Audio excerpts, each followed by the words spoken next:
You've tuned in to the 49ers Rush podcast, and here is your host, John Chapman. All right, NFL draft fans, this is awesome. It is time for the Combine.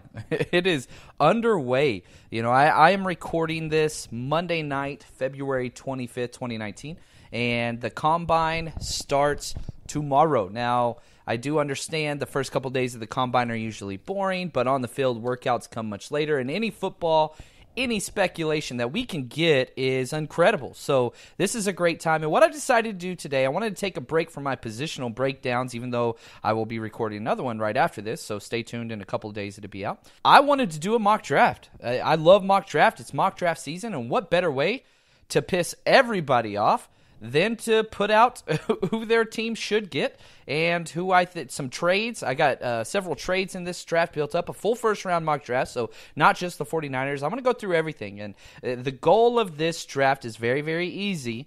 I want to guess what the teams will do, not necessarily what they should do. Now, obviously, my rankings and film study and all those things are in effect.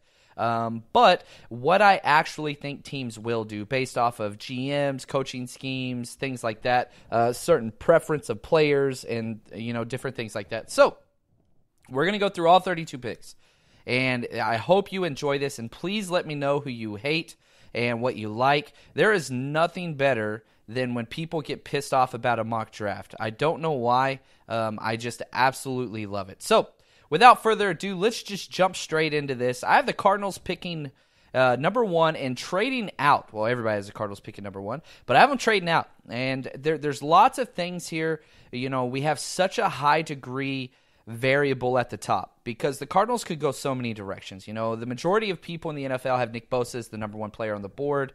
Pass rusher is so important, but the only position more important than pass rusher is quarterback, and there are very few. You could say this is a weak quarterback class, and I would agree with you, especially compared to last year. Last year was elite quarterback class. But it doesn't matter if you like this quarterback class or not. There are a few starting quarterbacks, possibly franchise quarterbacks in here, and we have seen in the past that they jump to the top. And whenever you have so many teams that need quarterbacks in this draft, it's going to change things. Just a real quick running through things, and I'm not going to spend this much time on every single pick, but this one affects everybody, and the way the first pick goes is going to affect so many things, domino theory. But you have the Giants at 6 need a quarterback, Jacksonville at 7 need a quarterback, Denver at 10. Yes, I know they did the Flacco trade, and they only gave up a fourth rounder, but he's 34 years plus and due a lot of money. He is not the long-term solution for a brand new head coach and GM. So they will be adding a quarterback in this draft. I guarantee you that. If it's first round, who knows? But they're picking at 10. Is Andy Dalton the answer at 11 for the Bengals? I don't think so. Miami, probably the most quarterback-needy team in the entire NFL. They move on from Tannehill. They have nothing else there. Washington, yes, Alex Smith, they're paying him money, but he may never play again after that terrible break. So he is a player. Tennessee, are they sold with Marcus Mariota?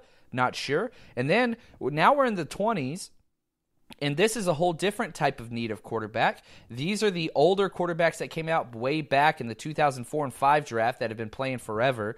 Big Ben, he talked about retiring 3 years ago. Are they going to get a quarterback? There's rumors of Seattle trading Russell Wilson. Is that going to take place? I don't think it will. But, that's a possibility. Oakland, they're picking everywhere. They have 3 picks in the first round. Are they sold on Carr? I wouldn't be personally. I'm not the biggest fan. I think he's a decent quarterback, but I don't think you win a championship with him. If you were competing now and I was the Raiders, I would keep him. But if we're rebuilding and we got 3 first-round picks, I would be listening to offers. So anyway, the Chargers, Phillip Rivers, how long is he going to play? And then, of course, New England picking last. Tom Brady is plus 40. So these are teams that do they start to plan for the future? So you're talking 10-plus teams that are going to need quarterback, and somebody's going to move up. So in this first-round MAC, I have the Jaguars trading up to the number 1 overall spot from 7. And I have them given up the number 7, the number 69 overall pick, an early third-rounder, the number 94 pick, 98 pick. The compensation picks are out, so now we have those actual picks in. The number 98 pick, so into the third round, and then a 2021st. So 2 first rounds and two third rounders. And I understand if you look at the draft pick trade chart that Jimmy Johnson put together, which I know a lot of people say, oh, you can't go by that. Well, the need for these quarterbacks is not as high. The demand for these quarterbacks is not as high as we saw with Carson Wentz, as we saw with Jared Goff. So they're going to be paying right at where the trade chart says. I know that in the past people have been fleeced by moving up, but if you look at every team that's moved up for a quarterback in the past 4 years, they're all happy. Nobody moved up and traded a lot of draft capital and are not pleased with what they got. The Eagles won a Super Bowl with Carson Wentz as a quarterback. Nick Foles was definitely the guy there, but he got him there. Jared Goff, they lost the Super Bowl this year. Even the teams last year, Darnold, absolutely awesome. Mayfield, great. Even Josh Allen, who I wasn't a fan of, had a decent season, showed some flashes, and Josh Rosen. So we have them trading back, and the Cardinals are taking Dwayne Haskins, quarterback, Ohio State. Now, Dwayne Haskins is an absolute stud and the most traditional quarterback there is. And what I mean by that is he's a big-bodied pocket passer. I know Steve Smith said he is a mobile quarterback, but Steve Smith doesn't know what the hell he's talking about. 90% of the time, he doesn't watch film. He doesn't even know who's on the teams, but whatever. So Dwayne Haskins going first overall quarterback. Quarterbacks are going to go early, which if this happens, now we move on to the second overall pick with the 49ers, they're going ecstatic. The fact that Nick Bosa, the number one player on the board, the most important position for the 49ers is they have their quarterback situation handled with Jimmy G and Nick Mullins. They get the pass rusher of their dreams, Nick Bosa, falling to number 2. This is a dream scenario. Now, if Nick Bosa is gone, look for the 49ers to fall out. They may be in love with Josh Allen. I love Josh Allen. I'd be fine taking him number 2 overall. But if you remember, Robert Saleh talked trash on Josh Allen for pulling out of the Senior Bowl and was very upset about that. So that kind of makes me a little wary of that pick. But Nick Bosa going number 2 overall. Third pick, we got another trade. The Jets trade to the Broncos. I got the Broncos jumping up. And yes, I did this after the Flacco trade. Why not get the quarterback now for Flacco? And let's coach this young guy up. And Drew Lock has an arm. You're talking about 2 of the top 10 passing arms in the NFL day one with, Flacco, even though he's older, he's still got a cannon, and Drew Lock out of Missouri, the quarterback. So the Broncos get the number 3 overall pick, and the Jets get the number 10 and number 41 pick this year, plus a 2020 second-round pick. So, they're dropping back, but not too far because, Denver picks at 10. So you're dropping back just a handful of picks, 7. They might have to pay a little bit more than this, but I don't think so. The Jets are a team, obviously they've got a lot of core pieces in place, and if they can get back and still get something, we'll jump to what the Jets are going to pick. But this is a great, very team-friendly trade for the Broncos. And if they do not jump up in front of the Giants at 6, they're going to be missing out. So they're going to be trying to get up because the Giants are going to be taking a quarterback as long as one of the top 3 guys are there, I believe. So, I get it. Again, Flacco has already been picked there. But Drew Lock, he might not be your number 2 quarterback, but he fits that system absolutely perfectly. If you look at every quarterback that John Elway has brought into the Denver Broncos, none of them have been mobile. Paxton Lynch was probably the most mobile, but he didn't work out. Peyton Manning, the least mobile quarterback in the history of the NFL probably, especially whenever he won the Super Bowl there. You bring in Flacco, he doesn't move. You bring in Case Keenum, he moves around a little bit, good pocket awareness, but definitely not very mobile. So he fits what they're doing. Yeah, Kyler Murray, I think, is a more valuable quarterback prospect. But as far as what I think the Broncos will do, trade up, and they get their quarterback of the future in Drew Lock. Now this goes number 4 to the Oakland Raiders, and they get Josh Allen, edge, best case scenario. I think this is the absolute floor for Josh Allen is pick number 4. He could go as high as number 2. The 49ers, it's been really interesting because the 49ers and Raiders draft history last year started everything with Shanahan versus Gruden. They did the coin toss for the number 9 overall pick. 49ers won. They got Mike McGlinchey, one of the best tackles in the entire draft. And the Raiders had to trade out. They traded out, and they went with Colton Miller. Colton Miller was absolute trash. and just one pick difference. They lose here again. Not that Josh Allen's really losing. He is much closer to Nick Bosa than Colton Miller was to McGlinchey, but again, they don't get the top-tier prospect. But Raiders fans, they're replacing their edge rusher that they traded away, so there you go. Bucs at 5. They get top-tier talent, Quinnen Williams. It seems like the Bucs are probably going to keep Gerald McCoy. There were rumors they were going to let him go. But why not get just another stud interior lineman? That defense was absolutely terrible. And a lot of people are going to argue Quinnen Williams is the second best player in this draft, defensive tackle for Alabama. So great just value pick here in the top 5, getting one of the blue chip players. All right, now this is where it's going to get crazy. Are you ready? The Giants are on the board at 6, and they trade out. Even though a quarterback is on there with Kyle Murray, but guess what? Kyler Murray does not fit prototypical Giants David Gettleman style, so this is where it gets crazy. The Giants trade out to whom? The Arizona Cardinals. And the Giants get Josh Rosen, the number 10 overall pick last year, first-round quarterback who, you know what? Let's be really honest here. They've got Cliff Kingsbury, the new head coach in Arizona, and he is on record as saying he would take Kyler Murray, the first overall pick, and this works out perfect for them because they traded out from the Jaguars to get a bunch of talent, and now they're going to get Kyler Murray just for giving up their quarterback last year, Josh Rosen. I would prefer Josh Rosen personally to Kyler Murray, but they trade him out, and they get Josh Rosen and the number 94 overall pick. So they are getting a first and a late third, essentially a late third. And what happens is the Cardinals, they're going to get the number 6 pick, and they use it on the quarterback that Cliff Kingsbury wants, Kyler Murray. Absolutely perfect situation for them, and it doesn't cost them an arm and a leg. Plus, they still have all the draft capital. And guess what? Because of the Jags trade earlier, they bump up a spot.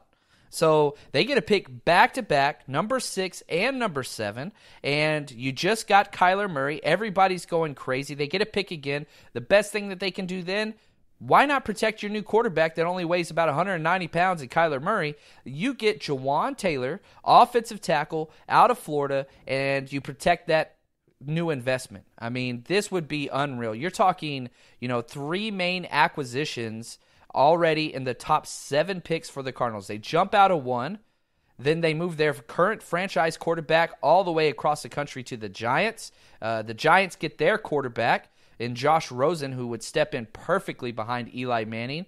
You wouldn't have to change anything with that offense. You got Josh Rosen, Saquon Barkley, Odell Beckham. That would be just an absolute blast.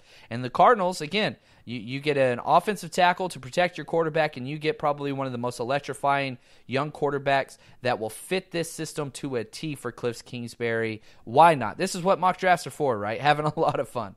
8th, we got the Lions. They're going to take Greedy Williams, cornerback out of LSU. And I really do think that the Lions are really a corner away from having a stellar secondary. Darius Slay, Quandre Diggs are absolutely incredible. Matt Patricia could have a lot of fun with this team and actually be competitive if he could just get out of their way. He had a pretty rough year one coaching. But anyway, I think that this would be huge. Now, as far as cornerback ranks go, there's really 3 top-tier corners, and it's really just pick of the litter based off of what you are looking for your system. Greedy Williams is going to be a liability in the run game for sure, but, I mean, we know what happens with LSU corners. When the ball is in the air, unbelievable length, just great cornerback. He is absolutely incredible. Pick 9 with the Bills. They go offensive tackle Jonah Williams out of Alabama. Now, I know some people are saying Jonah Williams might not be long enough to be tackle, but I'm telling you right now, he would be an improvement over what they have completely and help protect their young quarterback. So, in worst case scenario, you try him out at tackle and it doesn't work out, you move him to right tackle. If that doesn't work out, you kick him inside. He's going to be just fine and will be a starter day one. And it gives you a lot of versatility too, because now you can bring one less offensive lineman on your active roster if he does shake out, and you could save that spot. Now, number 10 from the Jets. Now they in the trade back from the Broncos, they get Cleveland Farrell, edge out of Clemson. absolutely insane value. They pick up several different draft picks, and they got an extra second and a third rounder, and then on top of that, they get a top 5 talent in the draft. I love Cleveland Farrell. He is the definition of consistent edge pressure that can stop the run. He's going to improve your run game, and he's going to help with your pass rush. Cleveland is just such a clean prospect in this class that has produced against the top-level talent. Absolutely incredible. Now, number 11, the Bengals are on the board. Quarterbacks are gone, so they're going to focus defense. They're going to get Devin White, linebacker out of LSU, and this is incredible because that defense is a mess. Vontaze Burfict's done. They drafted Malik Jefferson out of Texas the year before. That hasn't really worked out. Why not go get this guy? Absolute prototypical linebacker, day one starter that's just going to fly sideline to sideline and just be incredible. Now, number 12, the Packers. I have them taking my draft crush. I love this kid. I know there's going to be some flack on this for Twitter. That's okay. Don't care. Jalen Ferguson, edge out of Louisiana Tech. Adore this kid. I have him closer to Josh Allen and Nick Bosa than I have him to that second tier of Cleveland Farrell and guys like Polite and Burns. I love Jalen Ferguson. All-time leading sack leader in the NCAA. I understand he played at Louisiana Tech. But whenever you put in the film and you watch him play against SEC opponents like Mississippi and like LSU, he's the best player on the field and it's not close. His bend, athleticism, and consistency is legit. Absolutely love Jalen Ferguson. Now, you're not going to see him at the Combine, and this is an absolute joke. The kid got in a fight his freshman year in college at a McDonald's late at night with another teenager, and this is still haunting him. And this was part of the NFL trying to crack down on domestic violence. I get it. The problem is this is a kid who's gone 4 years and done what's right, and we need to get him in front of teams and in front of people and figure out if he's past those issues. So I understand what the NFL is trying to do, but whenever you announce it the exact same week that the Browns signed Kareem Hunt, this is the double standard that human beings can look through. It's just absolutely bonkers the way that they punish a kid who got in a fight whenever he was 17 years old and reward Kareem Hunt for what happened there. But anyway, I digress. So real quick, I want to just thank our sponsors. Man, Game Day Sports and Memorabilia, these guys are the best. They've been with us for a while. Just really appreciate it. We just recently finished up our giveaway, a Roger Craig autographed jersey. I was sad to send that one out, but my boy Travis won it. Just want to say thanks for your support. He just tweeted out the picture of the jersey and stuff, so we do send them out, and we're going to have some more giveaways coming from them in the future, so stay tuned. If you haven't already, follow me on Twitter. That's where you're going to get all that, at JL_Chapman. And make sure you check them out. GameDaySportsMemorabilia.com. They have everything, all of your sporting goods needs. They got it all. So, real quick, let's jump over. We are now to number 13 with the Dolphins, and I think that the Dolphins are probably one of the most intriguing teams as far as the NFL draft goes. Brand new coaching staff. They're getting rid of Tannehill. What are they going to do? And this is a team that I could see doing one of two things. I think they're going to try to jump up and get one of the top-tier QBs. And if they don't get to do that, I could see them falling down. It's basically, are we going to try to land one of the top QBs and try to be relative and compete now? Or do we just bail out of the first round completely and stock up for the 2020 QB class? I know we always say the next year is going to be the year, but the Dolphins are going to be interesting because I could see them jumping up or trading back down, depending on if what all's there. But in this situation, they actually have a quarterback follow him, Daniel Jones, quarterback out of Kentucky. This kid is the Eli Manning clone, coached by David Cutcliffe. Very similar game tape, cannot move at all. Nice arm, and just would be a nice fit because, with the coaching staff coming over from New England, it just seems to fit what they do. So they've got to get a quarterback. They're going to be the leaders in the Nick Foles, kind of sweepstakes if they get him. But even if they do get Nick Foles, I still think that they address a quarterback some point in this draft. Pick 14. Man, a lot of people are really big for the Falcons. And Brian Burns, edge out of Florida State. I know a lot of the Niners are huge on Brian Burns, and I get it. The kid can play. His highlight tape is unreal. unreal. Some of the best bend and hand usage. However, my problem with Brian Burns in this candidate, I'm pretty low on him compared to everybody else. I do think that he goes in the first round because it's such a premier position pass rusher, but he is beyond inconsistent. And if you watch a full game tape start to end, you start to get pretty frustrated. As a former coach myself, man, whenever you have those players that, you look like you go all out on one play, then you take 2 plays off, it is just, it makes you sick to your stomach. So whenever I see that on film, I'm definitely biased. I knock him big time on that.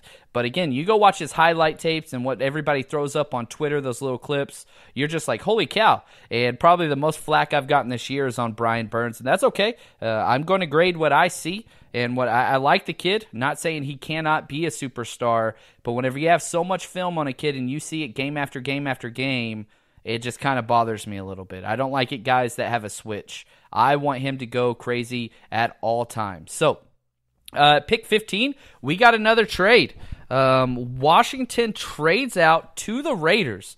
And again, Washington and Miami, they're going to be linked in this draft because both are beyond quarterback needy teams. Washington knows they need a lot of help. Alex Smith may never play again. And so what are they going to do? All of the quarterbacks are pretty much gone. So let's trade out and let's get something. And the Raiders, I had the Raiders early on.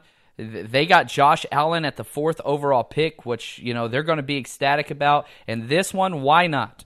They jump up, they give up number 24 and number 66 overall to get Raiders. The Raiders get the number 15 pick, and they stay with edge rusher, and they get Ja'Kai Polite, the guy that they would have been happy settling on if Josh Allen wasn't there that early, because he fits exactly what they do on defense, and they double up. They say, you know what? We are going to end all of that talk about us not having sacks and an edge rusher when we traded away Khalil Mack. Well, we're going to fix that. We're going to get 2 edge players to come off the edge on both sides, and this would just be a slam dunk for the Raiders to get, not only Josh Allen, but also Ja'Kai Polite. And, man, that would just instantly turn that defense around. And Washington, if they can't get a quarterback, look for them to start to rebuild, which is going to be hard on Gruden. I'm not sure if he goes through another rebuilding year, if he will be able to retain that job, which I think he's done a hell of a job. I really do, keeping that team competitive.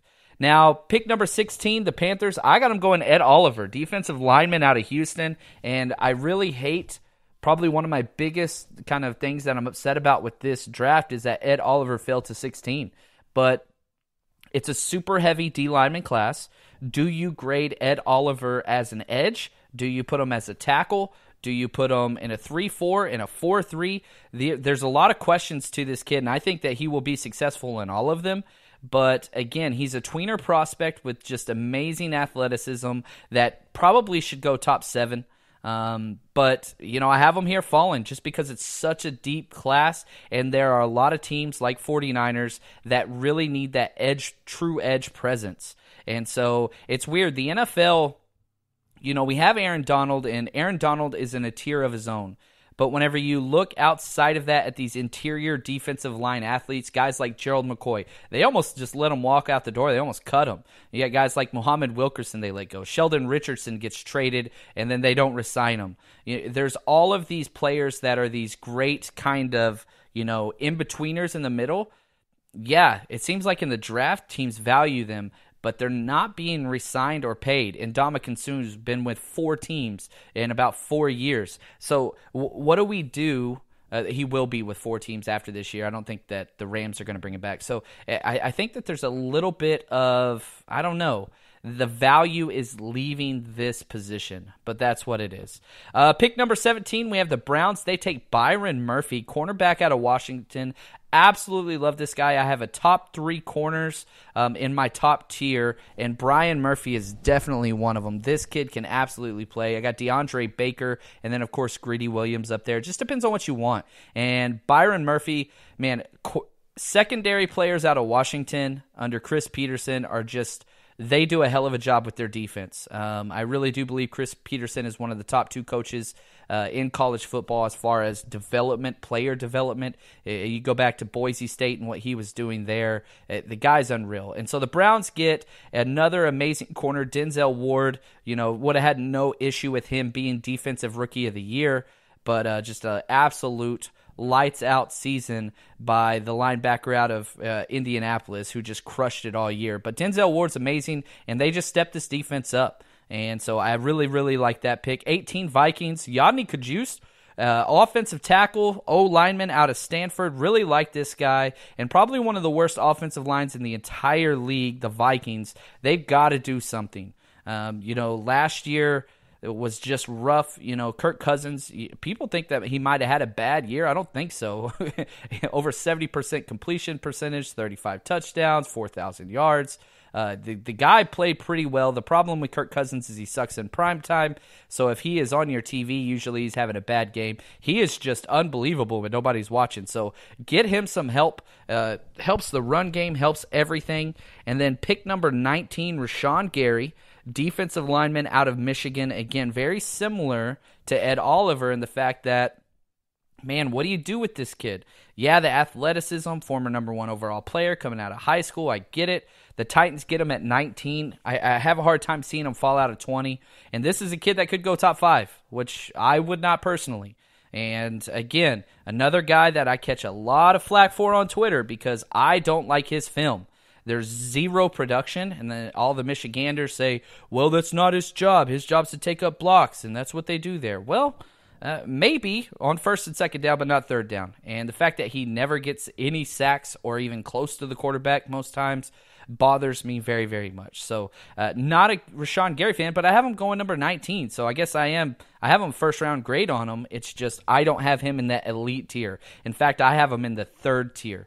I have him down well below guys like Brian Burns, Ja'Kai Polite, Jalen Ferguson. I don't have him in that tier. He's in a whole nother ways down. And our last pick for today's podcast is number 20. We are going to pick up and do a part 2 of this draft, and we're going to go all the way up through the 2nd round through the 49ers pick. So it'd be 21 all the way through the 49ers. I'm a little biased. I'm a Niners guy, so I got to reward those guys on what they're going to do in the 2nd round. So I don't want to keep going too long, but it's going to be out quick. So number 20 overall, the Steelers, they go secondary again. Why not?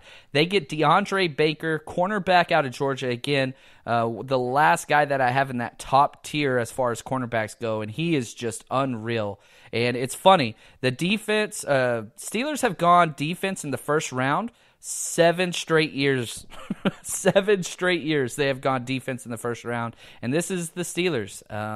It's just kind of who they are, the type of football they play, and DeAndre Baker will be the first corner that fits what they do. I really do believe that he is going to be probably the Steelers' number 1 overall corner on their big board, and a lot of it just depends on what it is you're looking for in a corner.